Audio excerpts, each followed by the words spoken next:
MCB, RCCB या फिर आरसीबीओ, ये जो तीनों सर्किट ब्रेकर होते हैं, इनके बारे में हम जो आज इस वीडियो में बताने जा रहे हैं, ये मैं गारंटी दे रहा हूं कि इस वीडियो के बाद आपको किसी और वीडियो को देखने की जरूरत नहीं पड़ेगी। इस वीडियो में हम यहाँ पे इन तीनों सर्किट ब्रेकर का फंक्शन, इनकी जो एप्लीकेशन है वो, साथ ही इनके बीच में क्या डिफरेंस होता है, ये सब हम इस वीडियो में बात करने वाले हैं। तो चलिए शुरू करते हैं अपनी इस वीडियो को। साथ ही आपको एमसीबी यूज करना है, आरसीसीबी यूज करना है या फिर आरसीबीओ यूज करना है, या फिर इन तीनों को आपको कहां कहां पे यूज करना है, ये सब भी आपको इस वीडियो में जानने को मिलने वाला है। वीडियो को शुरू से लेकर लास्ट तक देखते रहिए। सबसे पहले बात करते हैं इनके पूरे नाम की। तो एमसीबी का पूरा नाम होता है मिनिएचर सर्किट ब्रेकर, आरसीसीबी का पूरा नाम होता है रेजिडुअल करंट सर्किट ब्रेकर, और आरसीबीओ का पूरा नाम होता है residual current circuit breaker with over current protection. तो सबसे पहले हम देखते हैं इन तीनों के अंदर हमें कौन कौन सी जो प्रोटेक्शन है वो देखने को मिलती है। मेनली हमारी जो प्रोटेक्शन होती है, जो हमें एक नॉर्मल सर्किट ब्रेकर में मिल जाती हैं, वो होती हैं शॉर्ट सर्किट, ओवरलोड और लीकेज करंट या फिर शॉक प्रोटेक्शन। अब सबसे पहले एक एक करके इन प्रोटेक्शन के बारे में हम जानते हैं कि इन प्रोटेक्शन में से हमारी कौन से सर्किट ब्रेकर के अंदर कौन सी प्रोटेक्शन यूज की जाती है। तो सबसे पहले हम लेते हैं शॉर्ट सर्किट और ओवरलोड। जो हमारी शॉर्ट सर्किट और ओवरलोड की प्रोटेक्शन होती है वो काफी सिमिलर होती हैं और एक ही प्रिंसिपल के ऊपर ये हमारी दोनों ही प्रोटेक्शन जो है वो काम करती हैं। तो जो हमारी शॉर्ट सर्किट और ओवरलोड प्रोटेक्शन होती है वो हमें एमसीबी के अंदर देखने को मिलती हैं, और साथ ही ये आरसीबीओ सर्किट ब्रेकर के अंदर भी हमें देखने को मिलती हैं। अब जो हमारी शॉर्ट सर्किट और ओवरलोड प्रोटेक्शन होती हैं, इनके लिए बेसिकली जो हमारा सर्किट ब्रेकर होता है उसके अंदर एक बाई मेटेलिक स्ट्रिप यूज की जाती है, जो कि हमारे सर्किट ब्रेकर में फ्लो हो रहे करंट को सेंस करती है। और जैसे ही हमारा जो सर्किट ब्रेकर होता है वो धीरे धीरे ओवरलोड कंडीशन में जाता है, तो वैसे ही हमारी जो ये बाई मेटेलिक स्ट्रिप होती है वो धीरे धीरे गर्म होती है, और इसके साथ ही ये अपनी लिमिट पे पहुंचने के बाद जो हमारी ये by metallic strip circuit breaker के अंदर लगी रहती है, ये बैंड हो जाती है, और बैंड होने के साथ ही जो हमारा सर्किट ब्रेकर होता है, चाहे हमारी ये एमसीबी हो या फिर आरसीबी हो, ये सर्किट ब्रेकर ट्रिप हो जाता है। जबकि शॉर्ट सर्किट का केस देखा जाए तो उसमें भी हमारा जो ट्रिपिंग मैकेनिज्म होता है वो लगभग सिमिलर ही होता है, लेकिन इस केस में आपको यहाँ पे सर्किट ब्रेकर के अंदर सेंसिंग डिवाइस लगा दिखाई देता है। इस सेंसिंग डिवाइस की मदद से एकदम से जो हमारा करंट का स्पाइक आता है हमारी सर्किट ब्रेकर में, उसके कारण जो हमारा सर्किट ब्रेकर होता है वो ट्रिप होता है। तो ये जो हमारी सेफ्टियां होती हैं शॉर्ट सर्किट और ओवरलोड वाली, ये हमें सिर्फ एमसीबी और आरसीबीओ में ही देखने को मिलती हैं। जो हमारी आरसीसीबी होती है वहां पे हमें ओवरलोड और शॉर्ट सर्किट की प्रोटेक्शन देखने को नहीं मिलती। तो अगर आप कहीं पे भी सर्किट ब्रेकर यूज कर रहे हैं तो सबसे पहले आपको ये ध्यान में रखना है कि कौन से सर्किट ब्रेकर के अंदर कौन सी सेफ्टी हमें देखने को मिलती है। अब बात करते हैं हम लीकेज करंट या फिर शॉक प्रोटेक्शन के बारे में। जो ये हमारी शॉक प्रोटेक्शन या फिर लीकेज करंट वाली प्रोटेक्शन होती है, ये हमें आरसीसीबी और आरसीबीओ इन दोनों सर्किट ब्रेकर में देखने को मिल जाती है। जबकि जो हमारी एमसीबी होती है वहां पे हमें किसी भी प्रकार की कोई भी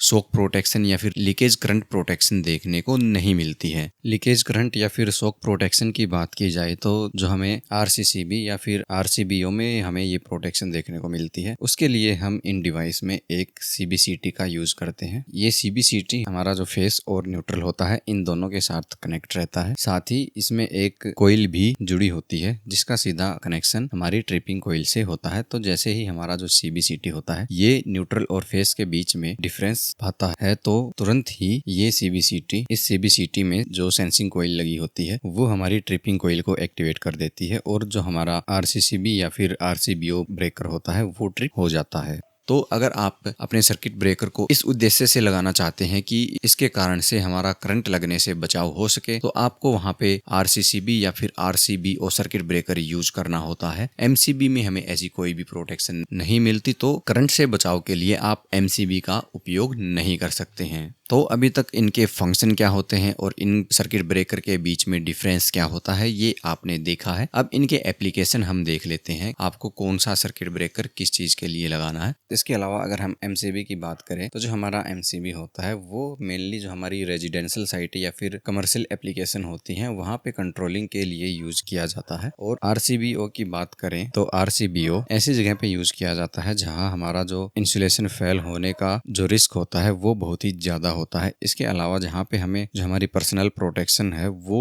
रिक्वायरमेंट होती है, वो हाईली रिकमेंडेड होती है। जैसे हमारे बाथरूम है, किचन है, या आउटडोर लोकेशन है, या फिर ऐसी कोई भी लोकेशन जहाँ पे करंट लगने का खतरा हो, ऐसी जगहों पे हम RCBO या फिर RCCB का यूज करते हैं। अगर आप चाहते हैं कि आपकी शॉर्ट सर्किट से प्रोटेक्शन हो तो इस केस में आप MCB या फिर RCBO सर्किट ब्रेकर का यूज कर सकते हैं। अगर आप चाहते हैं कि आपकी जो प्रोटेक्शन है वो ओवरलोड से है, यानी आपको ओवरलोड से अपने सिस्टम को प्रोटेक्ट करना है, तो यहाँ पे आप MCB और RCBO का यूज कर सकते हैं। इसके अलावा अगर आप चाहते हैं कि जो आपका सिस्टम है वहाँ पे आपको लीकेज करंट या फिर किसी भी ऑपरेटर या किसी भी अन्य इंसान या किसी भी जीव को करंट लगने से बचाया जा सके या आप लीकेज करंट को रोक सकें, इसके लिए अगर आप सर्किट ब्रेकर यूज करना चाहते हैं तो इसके लिए आप RCCB या RCBO ये दो सर्किट ब्रेकर जो है वो आप यूज कर सकते हैं। तो कंक्लूजन हम निकालते हैं लास्ट में, तो वो हमारा यही निकल के आता है कि अगर आप कोई एक सिंगल डिवाइस यूज करना चाहते हैं, यानी सिंगल सर्किट ब्रेकर यूज करना चाहते हैं और उसके अंदर ही आपको शॉर्ट सर्किट, ओवरलोड या फिर लीकेज करंट या शॉक प्रोटेक्शन आपको चाहिए है, ये तीनों ही प्रोटेक्शन अगर आप एक सिंगल डिवाइस में चाहते हैं तो आपको RCBO यानी residual current circuit breaker with over current protection, ये सर्किट ब्रेकर आपको अपने सिस्टम में जरूर यूज करना चाहिए। अगर आप RCBO सर्किट ब्रेकर यूज नहीं कर रहे हैं, उसके बाद भी आपको ओवरलोड, शॉर्ट सर्किट और लीकेज करंट से प्रोटेक्शन चाहिए है, तो आपको MCB के साथ में RCCB यूज करनी ही होगी। तो उम्मीद है आपको ये जानकारी पसंद आई होगी और आपको यहाँ से बहुत कुछ सीखने को मिला होगा। अगर आपको यहाँ से बहुत कुछ सीखने को मिला है, आपको हमारी जानकारी पसंद आई है, तो आप हमारी इस वीडियो को लाइक कर सकते हैं, इस पे कमेंट कर सकते हैं। इसके अलावा आप इस वीडियो को अपने दोस्तों के साथ भी शेयर कर सकते हैं। साथ ही अगर आप इलेक्ट्रिकल की और भी जानकारी सीखना चाहते हैं, नॉलेज गेन करना चाहते हैं, तो इसके लिए आप हमारी लेफ्ट वाली और राइट वाली दोनों वीडियो देख सकते हैं।